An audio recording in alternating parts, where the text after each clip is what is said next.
আসসালামু আলাইকুম। আলহামদুলিল্লাহ, আজকে আমার নতুন বেডে কেঁচো ছাড়া হচ্ছে। এখানে আমি নতুন করে কেঁচো কিনেছি আপনার 20 কেজি। এই 20 কেজি কেঁচো পুরো একটা বেডে আমি ছড়িয়ে দেব। এখানে আগে আমার নতুন করে পাশে আপনার অল্প করে ছিল, এখন আমি বড় করে এই সারটি তৈরি করতেছি। আর এখানে দেখুন যে এক জায়গায় হয়ে আছে, এই এক জায়গা থেকে আপনার হাত দিয়ে সব জায়গায় আপনার ছড়িয়ে ছিটিয়ে দিচ্ছি।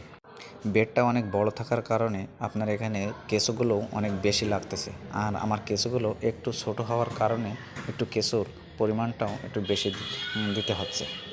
এখানে অভিজ্ঞ ভাইয়েরা এসে আমার এখানে ভিজিট করে এসে আপনার এখানে কেঁচো তারা নিজের হাতেই আমার এই বেডে এসে তারা নিজেই ছেড়ে দিয়ে যাচ্ছে এবং তারা পরামর্শ দিচ্ছে যে কীভাবে আপনি আবার ভালো করে এটা পরিচর্যা করবেন। এখানে আপনার সর্বপ্রথম যে পরিচর্যাটি করতে হবে সেটা হলো আপনার গ্যাসমুক্ত গোবর লাগবে।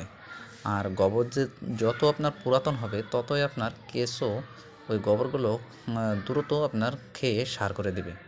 আপনি কখন বুঝবেন এই সারটা হয়ে উঠেছে, বুঝবেন তখনই যখন আপনার উপরের দিকে আপনার চায়ের পাতার দানার মতন হয়ে উঠেছে এবং আপনি আরও বুঝতে পারবেন যে আপনার শুকনো তুষকুড়োর মতন হয়ে যাবে।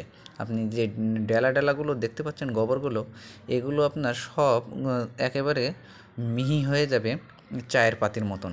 তখনই আপনি বুঝতে পারবেন যে আপনার জৈব সারটা উৎপাদন তোলার মতন হয়ে গেছে।